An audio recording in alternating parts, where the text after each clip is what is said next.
Oke, salam jumpa teman-teman semua. Pada video kali ini, kita akan membahas mengenai pemodelan ras, dan lebih spesifik pada video ini, saya akan menjelaskan kepada teman-teman bagaimana pemodelan ras itu bisa melakukan ranking ya, atau bisa membuat perankingan ya, terhadap siswa atau murid ya, sesuai dengan kemampuan atau skor yang ia dapatkan pada saat melakukan tes ya, tes pada mata pelajaran tertentu ya. Nah, di sini saya memiliki data seperti ini teman-teman. Nah, di data ini ada 10 siswa ya. Mereka mengerjakan 5 soal. Ya, 5 soal. Nah, kelima soal ini ya skor maksimalnya adalah 5 ya. Jadi kalau di total itu berarti 5, 10, 15, 20, 25 ya. Kalau di total, kalau bisa menjawab semua soal ini dengan benar ya, berarti totalnya adalah 25. Jadi tiap soal ini maksimal nilainya yang bisa didapatkan adalah 5 teman-teman. Nah, mereka mengerjakan soal ini dan inilah hasil yang mereka dapatkan ya. Nah, siswa yang pertama ya dengan S1 ini ya, S1 ini siswa yang pertama itu nilai skor totalnya 16. Siswa nomor 2 19, siswa nomor 3 19, siswa 4 21, siswa 5 20, siswa 6 15, siswa 7 20, siswa 8 18, siswa 9 20, siswa 10 15. Nah, dari skor total ini kemudian kita melakukan perankingan ya, dari berdasarkan skor total ini. Nah, kalau kita buat perankingan, maka siswa nomor 4 karena skor totalnya itu lebih besar lebih tinggi daripada yang lain, maka kita beri dia ranking 1 ya. Karena dia nilainya kan yang paling tinggi ya, 21. Lalu siswa nomor 5, 7 dan 9 yang warna merah ini, mereka itu siswa ranking 2 ya. Jadi ranking 2 itu ada 3 orang teman-teman. Ada siswa nomor 5, 7 dan 9. Karena mereka nilainya sama ya, skor totalnya sama 20 gitu. Lalu kemudian ranking 3 itu juga 2 orang ya. Siswa nomor 2 dan 3 itu skor total mereka 19. Lalu kemudian ranking 4 itu siswa nomor 8 karena nilai skor totalnya 18. Lalu ranking 5 itu adalah siswa nomor 1 sekarang skor totalnya 16. Lalu ranking 6 itu ada 2 orang, siswa nomor 6 dan siswa nomor 10. Nah, kalau kita menggunakan skor seperti ini ya teman-teman, maka pastilah siswa-siswa dengan skor yang sama kita akan berikan ranking yang sama ya. Misalnya siswa nomor 2 dan 3 ya, siswa nomor 5, 7 dan 9. Nah, itu kita beri mereka ranking yang sama karena skor mereka itu sama teman-teman ya, skor mereka sama. Nah, inilah problem kalau kita menggunakan teori tes klasik ya. Kalau kita menggunakan teori tes klasik ya, maka ya seperti ini, skor total yang sama ya, terpaksa kita berikan ranking yang sama. Nah, tanpa melihat banyak faktor ya. Nah, untuk mengatasi hal seperti ini, kita bisa menggunakan pemodelan ras. Nah, di pemodelan ras dia akan bisa memberikan ranking ya, itu dengan ketentuan tertentu ya, dengan ketentuan tertentu. Nah, salah satunya adalah dilihat dari tingkat kesulitan itemnya ya, tingkat kesulitan itemnya. Nah, untuk lebih jelasnya saya langsung melakukan ini ya, saya langsung mempraktikkannya caranya ya.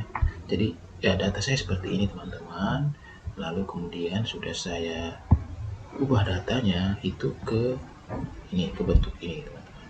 Nah, ke bentuk ini. Jadi yang saya ambil itu cuma yang ini cuma ini. Saya copy tanpa skor total ya. Sini saya copy ya, saya paste di halaman Excel yang baru, lalu saya buka WinStep-nya ya. WinStep ini adalah software untuk modelan rasnya. Lalu saya sudah dapat file seperti ini. File ini tinggal saya drag ke sini ke WinStep-nya, lalu saya enter 2 kali. Nah, seperti ini teman-teman.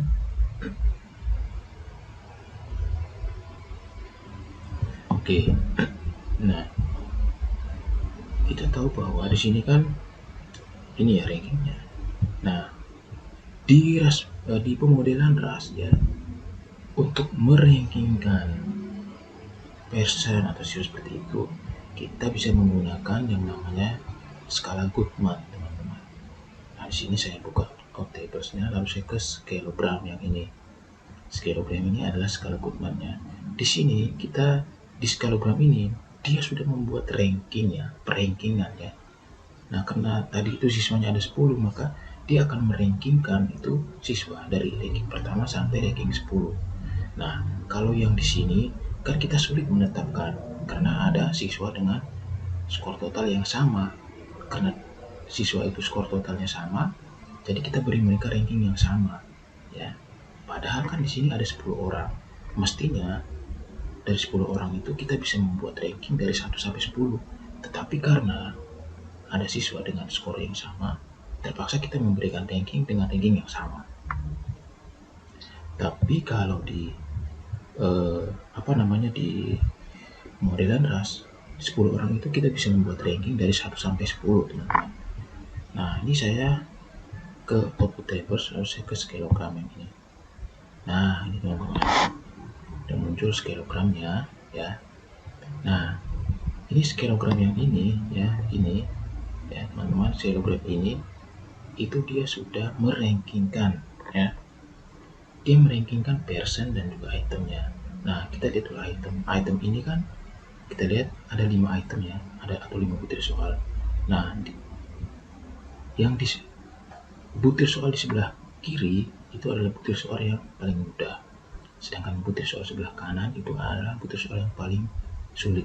Maka di sini bisa kita lihat bahwa butir soal nomor 5 itu adalah butir soal yang paling mudah, sedangkan butir soal nomor 2 itu adalah butir soal yang paling sulit. Begitupun person, dia sudah merankingkan ya. Nih, dia sudah merankingkan. Kita lihat di person paling atas itu adalah siswa nomor 4. Nah, dia ini adalah siswa ranking pertama. Sedangkan siswa nomor 10 itu adalah siswa dengan ranking 10 atau ranking terakhir, teman-teman. Jadi dia sudah meranking ya. Nah, kita lihat siswa nomor 4 ini dia adalah siswa ranking pertama. Nah, dia sama dengan di sini, sama dengan skor total klasik. Itu kan siswa nomor 4 skornya 21 ya. Dia ranking pertama. Lalu kita lihat siswa nomor 2 itu siswa ranking 2 itu adalah siswa nomor 5. Nah, siswa nomor 5, ranking 3 nomor 7, ranking 4 nomor 9. Padahal kita tahu siswa 5, 7 dan 9 itu kan skor mereka sama ya. 20 ini 20, 20 dan 20. Ya, 5, 7 dan 9 ini kan skornya sama. Tetapi di ras model mereka dirankingkan. Siswa 5 menjadi ranking 2, siswa 7 itu menjadi ranking 3, siswa 9 menjadi ranking 4. Walaupun skor mereka sama ya di skor total tadi. Nah, hal ini dikarenakan ini jawaban mereka untuk setiap item ini. Misalnya siswa nomor 5. Siswa nomor 5 ini kenapa dia bisa ranking 2? Ya, dilihat dari jawabannya. Nah, kalau dilihat dari jawabannya ini teman-teman, nah jawaban dia ini itu kemungkinan itu lebih baik daripada jawaban siswa nomor 7 dan 9 walaupun skor mereka sama. Kita lihat misalnya untuk jawaban soal nomor 3 itu kan dia dapat 5 ya. Ya, dia dapat 5. Nah, ini tuh skor ini lebih baik daripada siswa nomor 7 dan 9. Nih, siswa nomor 7 dan 9 itu kan cuma 4. Nah, jadi bisa terjadi skalogram ini melihat bahwa siswa nomor 5 ini punya keunggulan karena dia menjawab butir nomor 3 ini dengan sempurna ya nomornya ini, sehingga dia dijadikan siswa dengan ranking nomor 2. Lalu siswa nomor 7, kenapa dia ranking nomor 3 ya? Dia punya kelebihan mungkin ya dia punya kelebihan dari nomor 9. Kelebihannya itu adalah ini. Dia menjawab soal nomor 2. Soal nomor 2 ini kan soal yang tersulit. Dia menjawab dengan skor 4. Sedangkan siswa nomor 9 dia menjawab skornya 3. Nah, siswa nomor 7 dia punya kelebihan di situ. Walaupun siswa nomor 9 ini punya kelebihan juga. Item nomor 5 itu kan sempurna dia jawab 5. Tetapi kemungkinan ya alasan kenapa siswa nomor 7 ini jadi nomor 3 karena butir nomor 5 ini kan butir termuda ya, jadi tidak menjadi persoalan ya perbedaan mereka ini. Justru yang menjadi alasan itu adalah ini butir nomor 2 ini yang sulit ini, karena nomor 7 ini kan bisa menjawab skornya 4, sedangkan nomor 9 ini skornya 3. Maka nomor 9 ini menjadi siswa ranking 4 gitu. Nah, lalu kita lihat siswa nomor 2 dan siswa nomor 3 itu kan skor mereka sama. Nih, skor mereka 19 sama. Tetapi siswa nomor 2 itu rankingnya lebih baik dari nomor 3. Dia ranking 5. Sedangkan siswa nomor 3 itu rankingnya 6 gitu ya. Nah, ini bisa apa ya?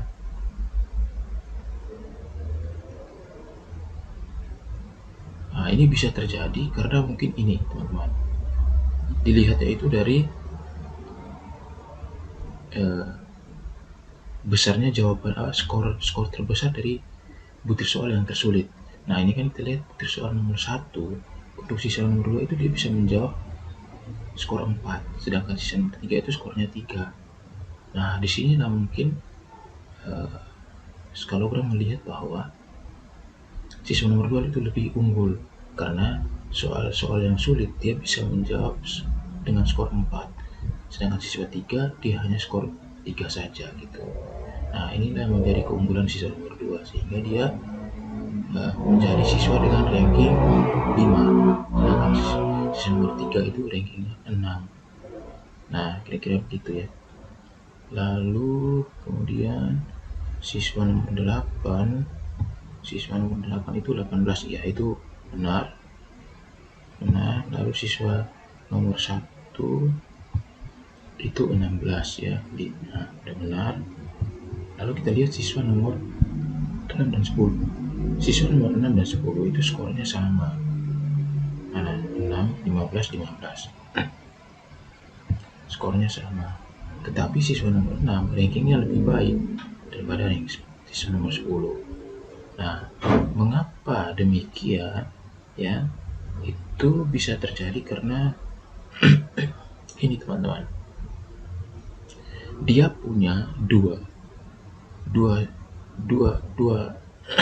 butir soal itu skor dia 4.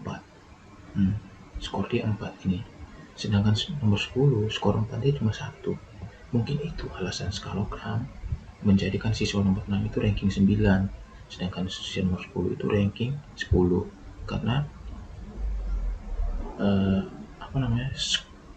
skor tertinggi dia itu lebih banyak daripada siswa nomor 10. Skor tertinggi ini kan skor 4 ya. Skor 4 ini kan ada 2, sedangkan siswa nomor 10 skor 4-nya hanya 1. sehingga ini yang membuat siswa nomor 6 lebih unggul daripada siswa nomor 10, sehingga siswa nomor 6 ini diberi ranking 9, sedangkan siswa nomor 10 diberi ranking 10. Nah, jadi kira-kira begitu teman-teman. Pemodelan ras ya bisa melakukan perankingan terhadap siswa-siswa yang kalau kita menggunakan teori tes klasik maka kita kesulitan untuk memberikan skor karena mereka memiliki nilai yang sama. Nah, tetapi di pemodelan ras hal itu bisa dirankingkan ya, melihat dari bagaimana cara mereka menjawab item-item yang memiliki tingkat kesulitan yang berbeda-beda tersebut, atau butir-butir soal yang memiliki tingkat kesulitan yang berbeda-beda tersebut. Tentu saja ada pertimbangan-pertimbangan tertentu. Siswa yang bisa menjawab soal dengan tingkat kesulitan yang lebih tinggi, maka dia akan menempati posisi yang lebih baik dibandingkan siswa yang tidak mampu menjawab butir soal yang tingkat kesulitannya lebih tinggi. Nah, kira-kira seperti itu teman-teman. Oke, saya kira demikian video saya kali ini. Semoga video ini bermanfaat. Terima kasih sudah menyaksikan video ini.